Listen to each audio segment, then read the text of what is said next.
Oh, Abby, it's going to cost you. It's going to cost you this year a lot. So, my mental health? you're going to have to triple up on that cost. No, if you are a single person and you are asked to attend somebody's wedding, the cost of that this year seems silly to me. Just silly. How many weddings do you think you'll attend this year? This year, 0 this year, but next year, at least 1, likely.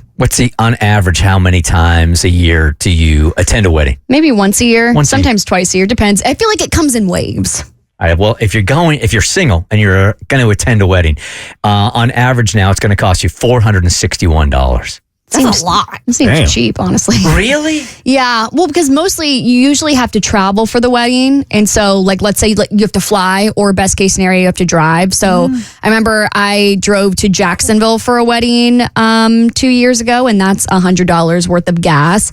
I got to stay with my parents, which is fine. So I didn't have any costs for that. But then you're eating out of town. So then $50-ish for food. And then, you got to get them a gift. So that's at least $100. So, I mean, $250 for a best case scenario, but most people are traveling. Yeah, the average, they break it down here too. The average cost, they say, is $314. The estimated travel is at $80. Accommodations, $145, and the wedding gift, $150. Yeah, if you've got to travel for a wedding, you're looking at least $500. In my opinion. Sucks, man. Wow. If you're in the wedding, obviously it's going to be even more expensive. A single member of the bridal or groom party, this says, can expect to pay, can this be right?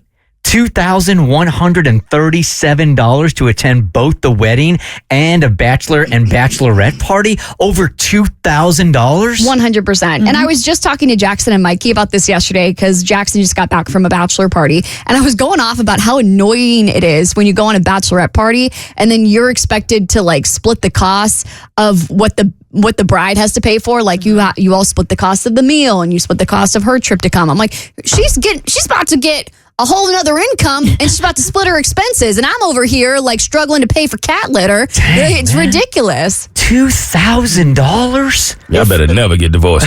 Stay together forever. You just mentioned this bachelor party that Jackson went to.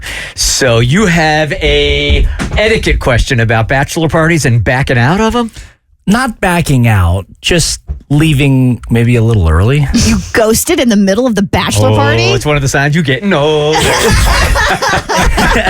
No, this is honestly maybe worse than that. So I went on this bachelor party this past weekend, and it was a long weekend. It was a Friday through Monday bachelor party. And this particular group of friends that I'm friends with, this is my party group. They're the ones that like to, kind of get a little bit rowdy. And so everyone plays golf. So it was 3 days of golf. But on top of that, it's we're going to bed super late, and then we're waking up early, and I walk downstairs and people are cracking beers at 7:30 in the morning. It's it's one of those kind of trips. Jackson, you can't drink all day if you don't start in the morning, man. That's your dad talking right there. I can hear Jim.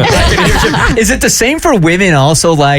I'm so relating to what you're saying here, because all guys have groups of friends, and there are just some, it's going to get rowdier. You have to prepare more for it as you get older. You have to drink more water. You have to carb up, and you just know it's going to be a 4-day experience, even if you're hanging out for one night. So sometimes you have to turn those people down because you just don't have the time or will. Is it the same way for women? Oh, every bachelorette party I've been on has been a nest show. Yeah. You wake up and the first thing you do is you pour yourself a mimosa. You're there to drink and to party and to have fun. Even outside of bachelorette and bachelor parties, do you have groups of women that you just know if you guys go out, it's going to be ugly? You're the one. It's me. Hi, I'm the problem. It's me. I am the bad influence. And so, I knew I was not mentally prepared. I had come off of a lot of travel in the month of April. I was out of town every single weekend. So this is the very tail end of all that. I'm already pretty tired and exhausted from traveling. How old are you again? 28. I'm just checking. All right. I know. And so after day one, I realized that I don't know if I can make it this entire weekend. Also, your motivation is gone. Also, not only are you getting just a little bit older, I mean, you still got You still got good liver and good kidneys. Agreed. But also your motivation goes away when you're in a relationship and you're in love, right? You just want to be home. Yes, right. I mean, 3/4 of the reason why you're out there as a young single guy is because who knows what's going to happen at the end of the night. You pull that out, and do I really want to hang out for 3 days?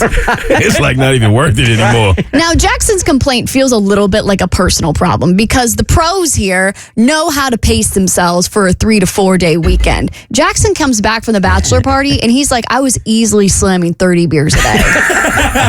You can't complain. No one roofied your 30 beers on Yes, Friday. Anheuser-Busch did. I had to keep up. That's the only way that I was going to survive this weekend is just you wake up and hair the dog. Otherwise, I would have had to just like sleep all day for, all of Saturday and Sunday.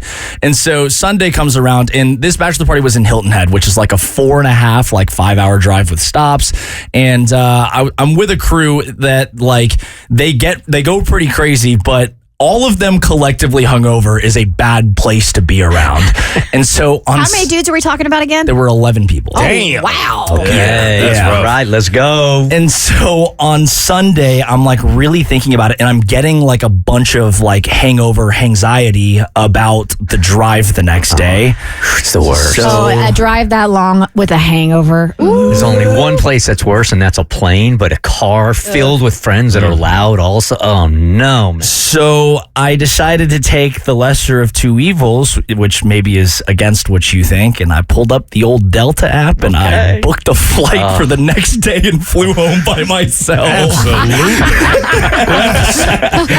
You are getting soft, man. Yeah, I know. I got in the car and like everyone was ribbing me so hard for doing this, and I was like, guys, it's like going to be the best $200 that I ever spend in my entire life. This is 100% worth the 1 hour flight for me to just deal with that than sit in the car with all of you guys for 5 hours because it was a minivan. There was going to be 6 of us piled in there. It was a lot. Way better option. You took the way better option. I think I'm with you. I completely agree. Much respect. Welcome to Bougieville, my brother.